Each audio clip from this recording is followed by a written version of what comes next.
नमस्कार, दूरदर्शन की खास पेशकश बीच बहस में आपका स्वागत है। मैं हूं आपके साथ तेज बराला। हाल ही में पूरे साल तक कोरोना ने आपको झकझोर कर रख दिया, लेकिन भारत ने बैक टू बैक वैक्सीन बना ली है और इसके ड्राई रन के लिए दूसरा चरण भी शुरू हो चुका है। तो दूसरी ओर केंद्रीय स्वास्थ्य मंत्रालय ने कोरोना के लिए आयुष प्रोटोकॉल भी जारी किया है। इसी पर बातचीत के लिए ये क्या प्रोटोकॉल है, किस तरीके से काम करेगा और आपको किन बातों का ध्यान रखना होगा, इस बात पर चर्चा के लिए हमारे साथ में इस समय प्रोफेसर बनवारीलाल गौर साहब मौजूद हैं। सर, आपका बहुत बहुत स्वागत है। आपने 31 पुस्तकें लिखी हैं आयुर्वेद पर और पूर्व निदेशक भी रहे हैं राष्ट्रीय आयुर्वेद संस्थान के, साथ ही साथ में पूर्व कुलपति भी रहे हैं राजस्थान विश्वविद्यालय आयुर्वेद के। आपका बहुत बहुत स्वागत है सर। और सबसे पहले बातचीत इसी की करना चाहूँगा कि प्रोटोकॉल जो आयुष प्रोटोकॉल जारी किया गया है पोस्ट कोरोना के लिए, ये क्या कुछ है? दर्शकों को सरल भाषा में हम किस तरीके से समझा सकते हैं? आयुष मंत्रालय, भारत सरकार के आयुष मंत्रालय के द्वारा एक प्रोटोकॉल जारी किया गया है जी। बहुत सी व्याधियां जिनका जनपदोध्वंसकारी स्वरूप है और हम साधारण भाषा में जिसको महामारी रूप कहते हैं, आपने अभी बताया 2020 में इसने अत्यंत विध्वंसकारी स्वरूप में सब जगह प्रसारित हुआ है, फैला है। इसको रोकने के लिए आयुर्वेद सबसे ज़्यादा भूमिका का निर्वाह कर सकता है। उसका एकमात्र कारण ये है कि आयुर्वेद की जो चिकित्सा प्रक्रिया है वो व्यक्ति, यहाँ के रहने वाले व्यक्तियों की दिनचर्या के एकदम नज़दीक है और प्रकृति के अनुकूल है। हमारी जो सृष्टि में जिस प्रकार की प्रकृति में हम रह रहे हैं, या विभिन्न प्रकार की व्याधियों की उत्पत्ति प्राचीन काल से ही होती आई है। अभी आप जो जनपदोध्वंसकारी स्वरूप देख रहे हैं, ऐसा वेदों से ही उल्लेख हमको मिलता है जी। वेद में अथर्ववेद के 2:31-5 के एक मंत्र में कहा गया है कि बहुत से ऐसे कृमि शब्द का प्रयोग किया है वहाँ, जिसमें सभी प्रकार के वायरस हैं, कीटाणु हैं, जीवाणु हैं, सबका उसमें समावेश हो जाता है। तो ये उस समय से ही जो है फैलते आ रहे हैं और उसमें निर्देश भी किया है कि जो पर्वतों पर इस प्रकार के उत्पन्न हो रहे हैं, वनों में उत्पन्न हो रहे हैं, औषधियों में हैं या पशुओं में हैं, अर्थात पशुओं से होने वाले वायरस या जीवाणु का स्वरूप व्यक्तियों में किस प्रकार से रोगों को प्रसारित करता था, फैलाता था, ये इस प्रकार का उस समय से ये रोग और शरीर इनका प्रारंभ से ही साथ रहा है। जो शरीर की अनुकूलता है तो स्वास्थ्यकारी स्वरूप है, और यदि प्रतिकूलता किसी भी कारण से है तो दुख मूलात्मक भाव होने से वो रोग हैं। तो ऐसे रोग प्रारंभ से ही होते आए हैं और उनका निवारण भी हम हमारी जो जिस प्रकार की परिस्थिति हम रह रहे हैं उससे ज़्यादा व्यवस्थित रूप से किया जा सकता है।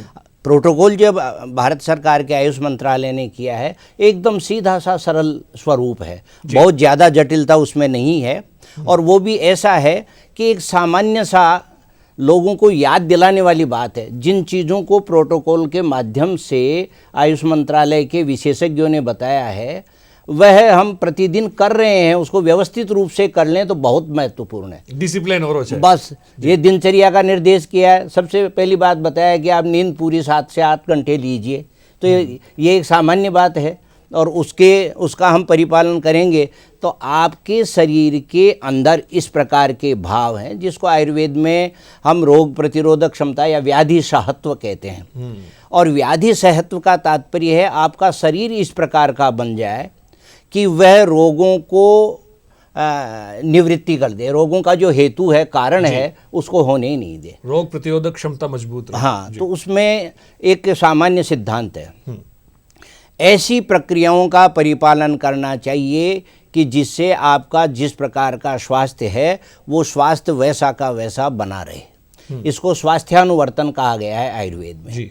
और दूसरा उसी के साथ सिद्धांत बताया कि आप ऐसी चीज़ों का भी सेवन करिए या इस तरह की बातों का भी ध्यान रखिए कि जो रोग उत्पन्न नहीं हुए हैं वो उत्पन्न नहीं हो जाएं, इसके लिए भी आप अभी से व्यवस्था करिए। तो आप देखिए भारतवर्ष में इस तरह की परंपराएं पहले से ही प्रचलित है। हम ऋतु के अनुकूल खान पान रखते हैं, अपनी दिनचर्या का परिपालन जो करते हैं, रहन सहन, खान पान, व्यवहार, सोना उठना बैठना, ये सब कुछ हम अपने अपने स्थान पर जहाँ जिस प्रदेश में रहते हैं और वहाँ जिस तरह की ऋतु है जी। उस ऋतु के अनुसार हम उसका व्यवहार करते हैं। उसमें आपने कहीं भी गड़बड़ की तो आपको रोग तत्काल घेर लेंगे। अच्छा, अब उस प्रक्रिया में ही आपके सब चीज़ें निहित है, हमारे यहाँ परंपरा में ही निहित है। आयुर्वेद जो है कोई अलग से नहीं है, आयुर्वेद तो जीवन के साथ जुड़ा हुआ है प्रत्येक व्यक्ति के। आयुर्वेद एक चिकित्सा पद्धति ही नहीं है, ये एक जीवन विज्ञान है और हर व्यक्ति इसका परिपालन करता है। और भारतवर्ष में तो हम ये कहें कि यहाँ की संस्कृति में, परंपराओं में, धर्म में हर जगह आयुर्वेद है, हर जगह आयुर्वेद है। तो आप जिस चीज़ का परिपालन कर रहे हैं, जिन चीज़ों का आप सेवन कर रहे हैं, उन सेवन करने की चीज़ों को भी हमने धर्म के साथ जोड़ रखा है। मैं आपको एक सामान्य सा उदाहरण देता हूँ कि आप प्रतिदिन दिनचर्या का परिपालन कर रहे हैं, वो व्यवस्थित कर रहे हैं जी। इसके साथ भी आपको ऐसी चीज़ों का सेवन भी करना है जो आपके शरीर में व्याधि क्षमता उत्पन्न कर दें।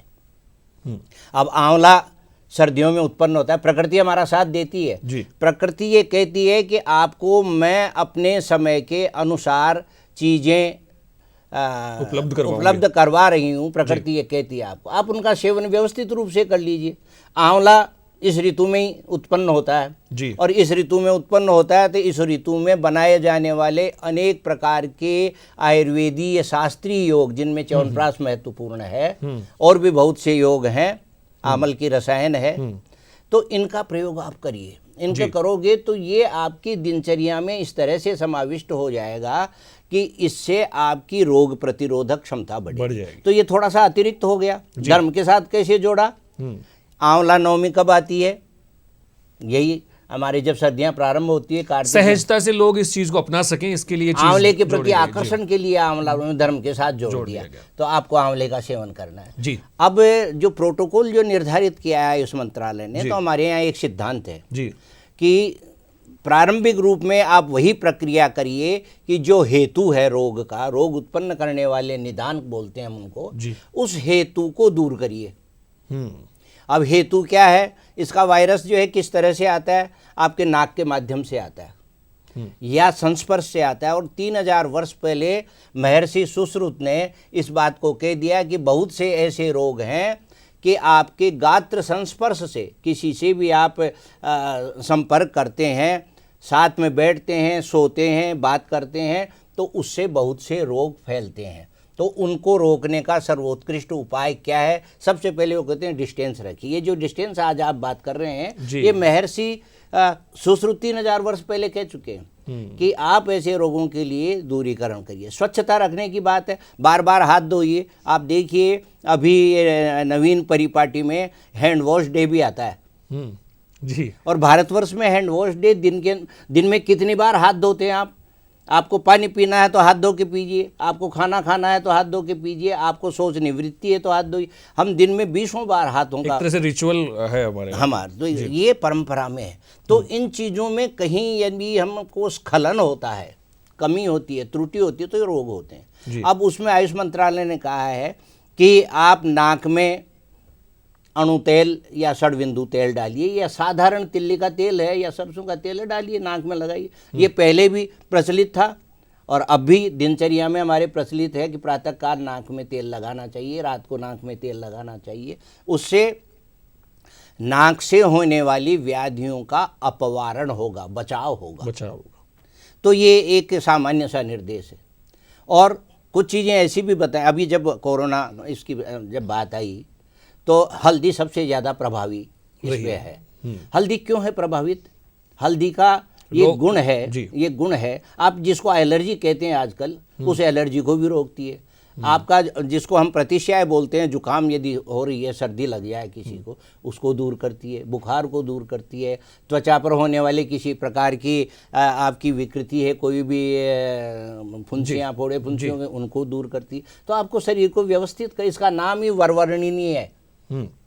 आपके वर्ण को बहुत ही सुंदर करती है, निखारती है। तो कब निखारेगी? जब आपका अंदर से शरीर श्रेष्ठ होगा तो ये इस प्रकार की। तो आप हल्दी लीजिए। अब हल्दी तो हम प्रतिदिन ले रहे हैं, आयुष मंत्रालय तो आपको कह रहा है कि आप जो है इसको विशेष रूप से लीजिए। और विशेष रूप से लेने में क्या है, दूध में हल्दी डाल के लें। अब ये आज ऐसी परिस्थिति है, तब कहना पड़ता है। आज के 50 वर्ष की स्थिति देखो तो भारतवर्ष में इस तरह की खास करके उत्तरी भारत में इस प्रकार की परंपराएं प्रचलित थी कि हम सर्दियों में ऐसे द्रव्यों का सेवन करते थे जो हमारे शरीर में रोग प्रतिरोधक क्षमता को बढ़ाते हों। हल्दी, तुलसी, अदरक, ये बहुत ज्यादा याद आए इन दिनों। प्रोटोकॉल में भी जिक्र किया गया है इनका, औषधियों का। ये किस प्रकार से साइंटिफिक लग रही हैं आपको? अभी के जो बचाव है और जो उपचार है, पोस्ट कोविड की भी बात करें तो रिकवरी के लिए कितनी महत्वपूर्ण? देखिए, हम तो आयुर्वेदी दृष्टि से यदि इस कोरोना को देखें तो ये अभिसंगज व्याधि है, उपसर्ग से होने वाले, आपके संक्रमण से होने वाली व्याधि है। और इसका जो संक्रमण का मार्ग है ये मुख और नासिका है। तो इन दोनों को आप स्वस्थ रखिए, व्यवस्थित रखिए, इनको शोधन करके रखिए। अदरक आप यदि लेते हैं या तुलसी लेते हैं जी, लौंग लेते हैं, तो इनका प्राथमिक प्रभाव कहाँ है? सबसे पहला प्रभाव मुख पर है। मुख का शोधन करती हैं। कफ किसी भी प्रकार से अभिवृद्ध नहीं हो, बढ़े नहीं, उसको रोकती है। और कोरोना में सबसे पहले कफ जो है वो बढ़ कर के बाहर आता है, इसको रोकती हैं।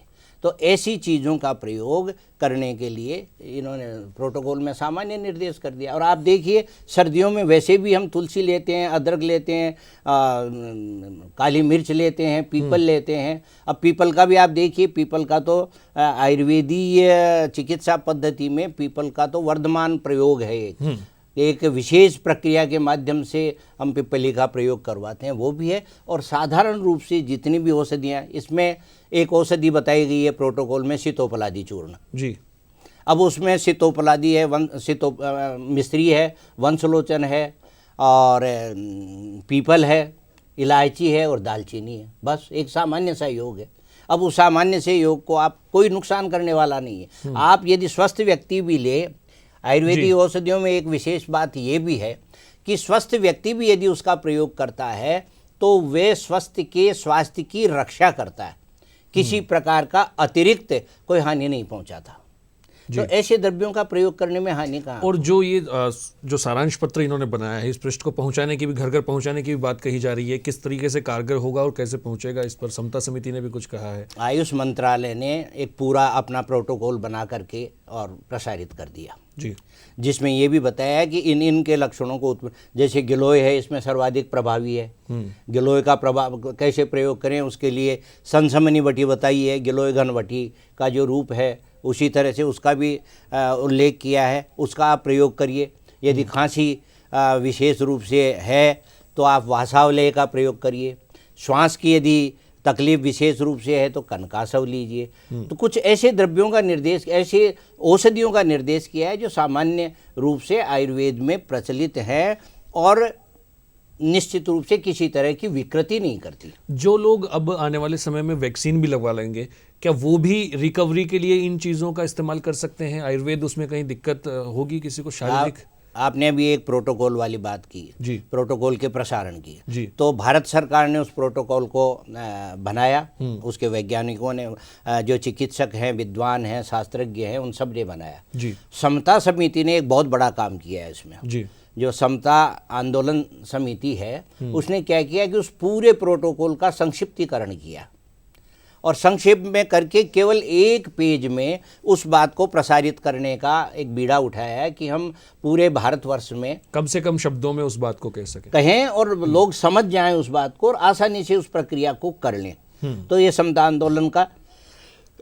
आंदोलन समिति का बहुत बड़ा योगदान है। वो केवल आपको जागरूक कर रही हैं कि आपको इस तरह से इन चीज़ों को लेना है। अब आप तुलसी है, हर व्यक्ति तुलसी लेता है, आप दालचीनी है उसका प्रयोग करें, लौंग है उसका प्रयोग करें, सौंठ का प्रयोग हम सर्दियों में करते हैं। तो क्या विशेष लक्षणों के तहत विशेष औषधियों का प्रयोग करना चाहिए? देखिए, चिकित्सा की तो एक विशेषता ये भी है कि आपको जो लक्षण विशेष रूप से उत्पन्न हुए हैं उनके अनुसार औषधि आपको देनी ही चाहिए। और विशेष लक्षण जहाँ उत्पन्न हो रहे हैं तो वहाँ चिकित्सा प्रक्रिया में विशेष, जैसे अभी मैंने आपको वासावलय बताया, सूखी खांसी किसी को है आप उसको दीजिए।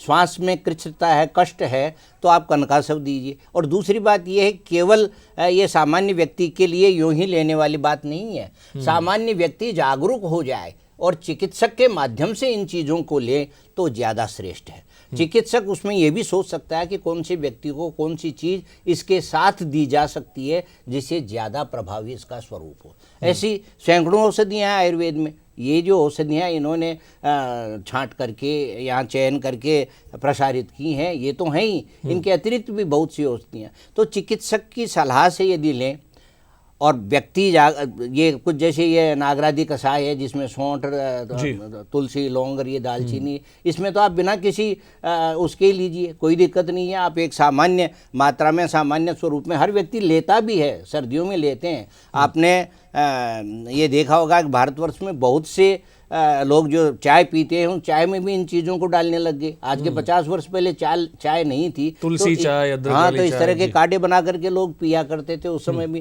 तो इनको ये प्रतिशय को, जुकाम, सर्दी, ठंड, श्वास, ऐसी चीज़ों को रोकने की ये प्रक्रिया इसमें है जी। और ये करना। अब च्यवनप्राश इसमें बताया है, इसी में च्यवनप्राश रोग प्रतिरोधक क्षमता बढ़ाता है। आप कोई एक बात बताऊं मैं, आज के 50 वर्ष पहले उत्तरी भारत में 100 घरों में 100% घरों में आपके रसायन द्रव्यों का निर्माण होता था। रसायन का तात्पर्य मैं भी समझाता हूँ, ऐसे द्रव्यों का प्रयोग जो आपके स्वस्थ व्यक्ति के स्वास्थ्य में अभिवृद्धि करता है, स्वास्थ्य बढ़ाता है, आपको रोग प्रतिरोधक क्षमता उत्पन्न करता है, शरीर को मजबूत बनाता है। इसके लिए क्या करते थे पुराने समय में, पुराना समय का बहुत पुराना नहीं, 50 वर्ष पहले की बात बता रहा हूँ। 100 के 100 घरों में कहीं गोंद के लड्डू बनते थे, कहीं मेथी के लड्डू बनते थे, कहीं सौंठ के लड्डू बनते थे, कहीं हल्दी के लड्डू बनते थे, कहीं अजवाइन के लड्डू बनते थे, कहीं ग्वारपाठे के लड्डू बनते थे। आज तो ये सब उसकी जगह दूसरे जो ये चॉकलेट और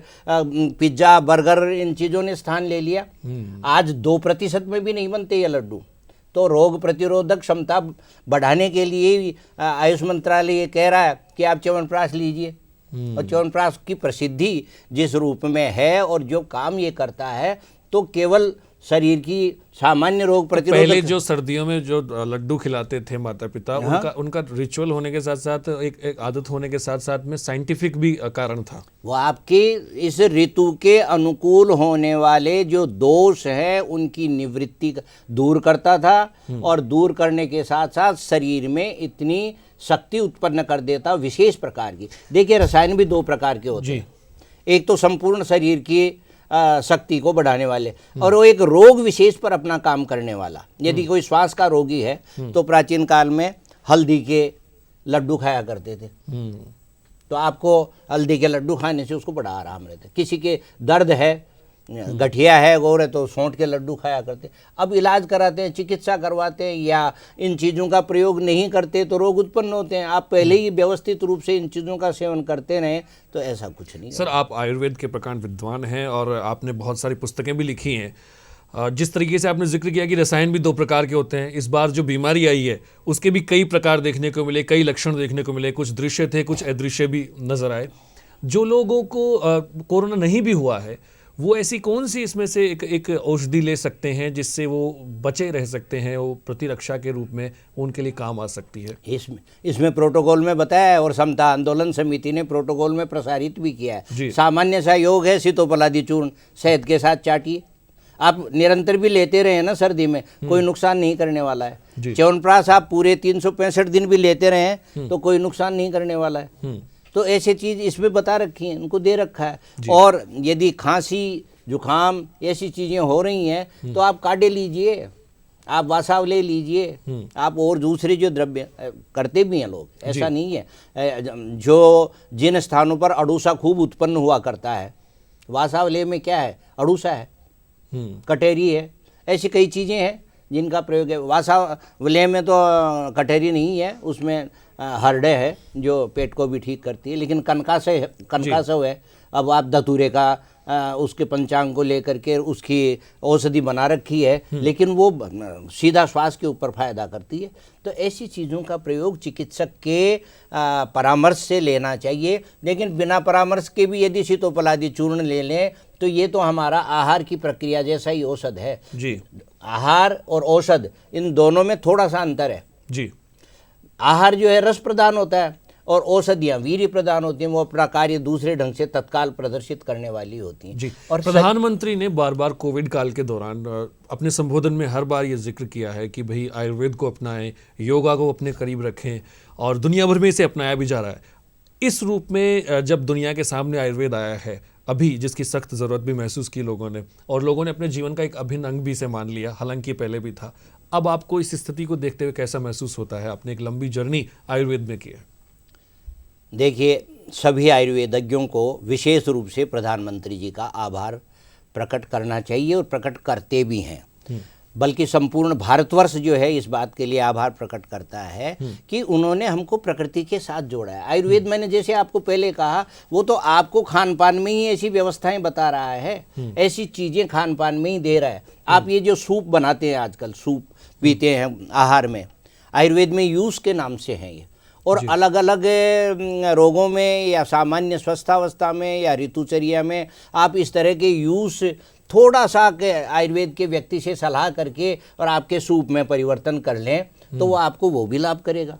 आपके इसमें कोरोना में एक विशेष रूप से लक्षण उत्पन्न होता है स्वादहीनता, स्वाद नहीं आता, या गंधहीनता, तो उसके लिए आप है जो ऐसे सूप, आयुर्वेदीय सूप जो है जी, जिनको हम सूप नहीं बोलते, हम यूस बोलते हैं, हम दाल को सूप बोलते हैं, सूप बोलते हैं लेकिन वो संस्कृत के शब्द हैं। तो उस यूस को आप प्रयोग करिए, आपकी स्वादहीनता चली जाएगी, आपका पोषण होगा, आपके रोग की निवृत्ति होगी, ज्वर दूर होगा। अब गिलोय के लिए, गिलोय पूरा भारतवर्ष से प्राचीन काल से ही जानता आ रहा है और गाँव में पर्याप्त रूप से उत्पन्न होती है, बल्कि आप नीम गिलोय के नाम से उसको बहुत प्रसिद्ध मानते आए हैं। उसका प्रयोग अब यदि भारतवर्ष के प्रधानमंत्री यदि आयुर्वेद के लिए कहते हैं, आयुष मंत्रालय गिलोय को कहता है, तो ये तो केवल आपको याद दिला रहा है, वो तो आपके बीच में है गिलोय पहले से ही, उसको लीजिए। हम आपको जागृत कर रहे हैं, तो इस तरह की प्रक्रिया का प्रयोग करना चाहिए। और आयुर्वेद में हाल ही में जो है कुछ सीमा तक सर्जरी को भी अनुमति मिली है, उस पर विवाद भी हुए हैं, इस पर आपका क्या टेक है? देखिए, विवाद तो किसी भी चीज़ पर किया जा सकता है, और सर्जरी जो है ये आयुर्वेद आज कर रहा है ऐसा नहीं है। हम शुरुआत थोड़ी कर रहे हैं।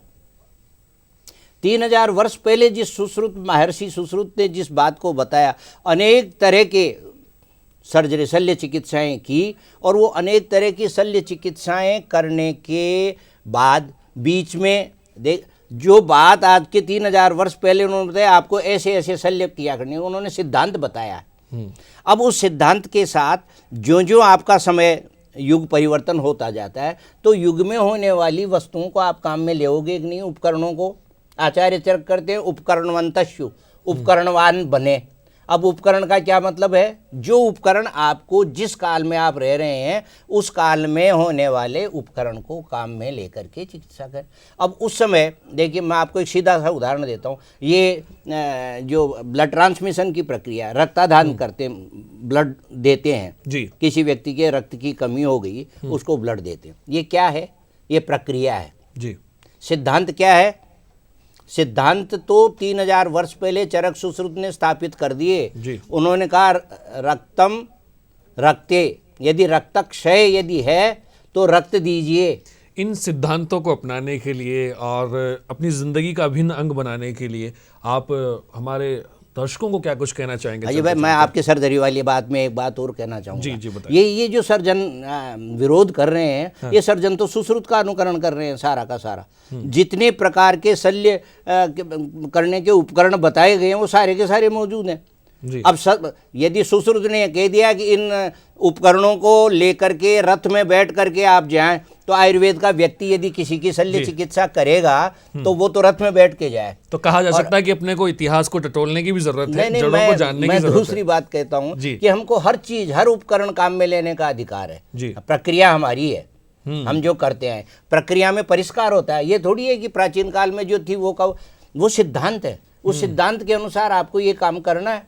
अब आपको रथ में बैठ करके जाए तो अब आयुर्वेद वाला तो रथ में बैठ के जाए, और जो आधुनिक सर्जन है वो हवाई जहाज का उपयोग करेगा। हम नहीं कर सकते जी, करना चाहिए। इसमें चलते चलते आप दर्शकों को क्या कुछ कहना चाहेंगे? समय का बड़ा अभाव है, लेकिन आपने बहुत इंपॉर्टेंट बात कही है। मैं तो इसमें यही निवेदन करना चाहूँगा सबको कि विवाद किसी भी पद्धति से नहीं है, लेकिन आयुर्वेद चिकित्सा पद्धति इस हमारी भारतीय संस्कृति और हमारी जो ऋतुचर्या दिनचर्या इसके एकदम निकट है। इसका प्रतिदिन हम जो प्रयोग जिस रूप में करते हैं वही रूप आयुर्वेद वाले बता रहे हैं। क्या खाना चाहिए, कैसे रहना चाहिए, क्या पीना चाहिए, केवल यही तो बता रहे हैं। आज सारा भारतवर्ष ही नहीं, विदेशों में भी लोग दूध के साथ हल्दी पीने लग गए।